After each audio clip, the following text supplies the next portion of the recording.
I tried to forget my thirst by busying myself with bringing up some food in an empty vessel from the hold. Reaching over the side rail, I filled the vessel with water for the purpose of laving my hands and face. To my astonishment, when the water came in contact with my lips, I could taste no salt. I was startled by the discovery. "Father," I fairly gasped, the water, it is fresh." "What, Olaf?" exclaimed my father, glancing hastily around. "Surely you are mistaken. There is no land. You are going mad." "But taste it," I cried. And thus we made the discovery that the water was indeed fresh, absolutely so, without the least briny taste or even the suspicion of a salty flavor. We forthwith filled our remaining 2 casks, and my father declared it was a heavenly dispensation of mercy from the gods Odin and Thor.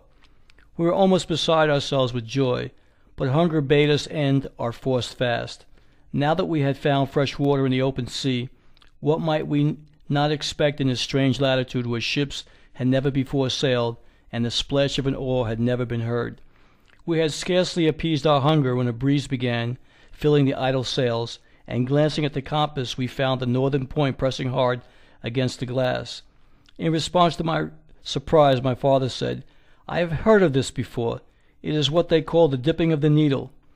We loosened the compass and turned it at right angles with the surface of the sea before its point would free itself from the glass and point accordingly to unmolested attraction. It shifted uneasily and seemed as unsteady as a drunken man, but finally pointed to a course. Before this we thought the wind was carrying us north by northwest, but with the needle free, we discovered, if it could be relied upon, that we were sailing slightly north by northeast.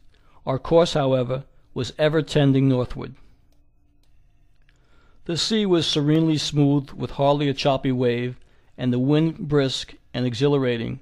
The sun's rays were striking aslant, furnishing tranquil warmth, and thus time wore on day after day, and we found from the record in our logbook we had been sailing 11 days since the storm in the open sea.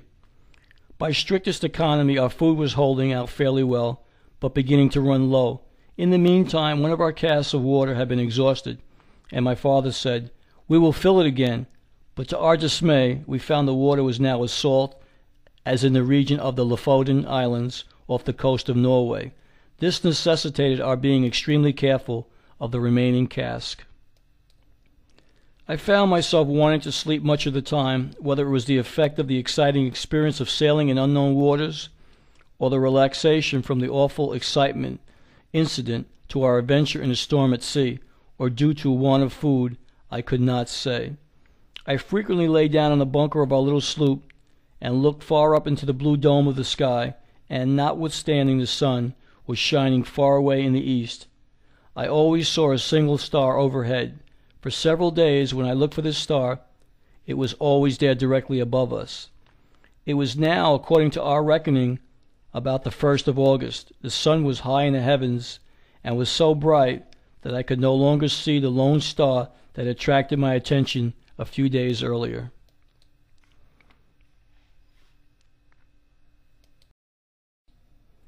One day about this time my father startled me by calling my attention to a novel sight far in front of us, almost at the horizon. "It is a mock sun," exclaimed my father.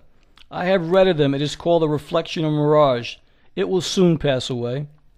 But this dull red false sun, as we supposed it to be, did not pass away for several hours, and while we were unconscious of its emitting any rays of light, still there was no time thereafter where we could not sweep the horizon in front and locate the illumination of the so-called false sun during a period of at least 12 hours out of every 24.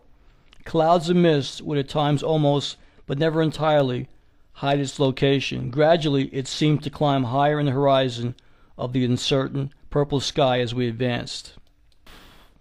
It could hardly be said to resemble the sun, except in its circular shape, and when not obscured by clouds or the ocean mists, it had a hazy red bronze appearance, which would change to a white light like a luminous cloud, as if reflecting some greater light beyond. We finally agreed in our discussion of this smoky furnace-colored sun that, whatever the cause of the phenomenon, it was not a reflection of our sun, but a planet of some sort, a reality. One day soon after this, I felt exceedingly drowsy and fell into a sound sleep. But it seemed that I was almost immediately aroused by my father's vigorous shaking of me by the shoulder and saying, "Olaf, awaken, there is land in sight." I sprang to my feet. Oh, joy unspeakable! There, far in the distance, yet directly in our path, were lands jutting boldly into the sea. The shoreline stretched far away to the right of us, as far as the eye could see, and all along the sandy beach were waves breaking into choppy foam, receding, then going forward again, ever chanting in monotonous thunder tones the songs of the deep. The banks were covered with trees and vegetation. I cannot express my feelings of exultation at this discovery. My father stood motionless, with his hands on the tiller, looking straight ahead, pouring out his heart in thankful prayer and thanksgiving to the gods Odin and Thor. In the meantime, a net which we found in the stowage had been cast, and we caught a few fish that materially added to our dwindling stock of provisions. The compass which we had fastened back in its place in fear of another storm was still pointing due north and moving on its pivot just as it had at Stockholm. The dipping of the needle had ceased. What could this mean? Then, too, our many days of sailing had certainly carried us past the North Pole, and yet the needle continued to point north. We were sorely perplexed, but surely our direction was now south. We sailed for 3 days along the shoreline, then came to the mouth of a fjord or river of immense size. It seemed more like a great bay, and into this we turned our fishing craft, the direction being slightly northeast of south.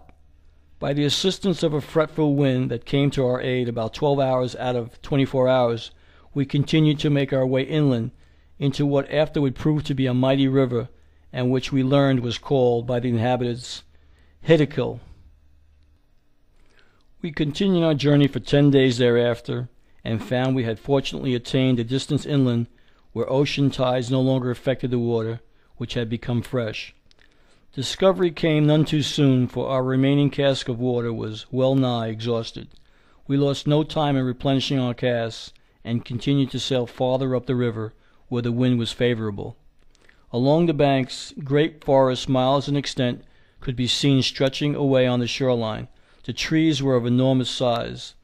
We landed after anchoring near a sandy beach, and waded ashore, and were rewarded by finding a quantity of nuts that were palatable and satisfying to hunger, and a welcome change from the monotony of our stock of provisions.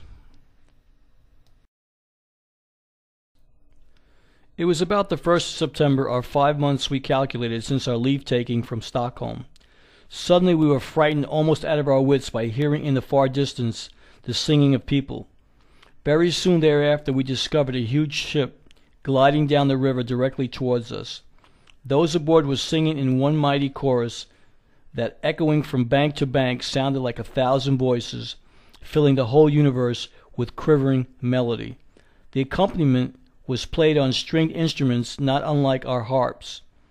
It was a larger ship than any we had ever seen, and was differently constructed. At this particular time our sloop was becalmed and not far from the shore. The bank of the river, covered with mammoth trees, rose up several hundred feet in beautiful fashion. We seemed to be on the edge of some primal forest that doubtlessly stretched far inland. The immense craft paused, and almost immediately a boat was lowered, and 6 men of gigantic stature rowed to our little fishing sloop. They spoke to us in a strange language. We knew from their manner, however, that they were not unfriendly. They talked a great deal among themselves, and one of them laughed immoderately, as though in finding us was a queer discovery had been made.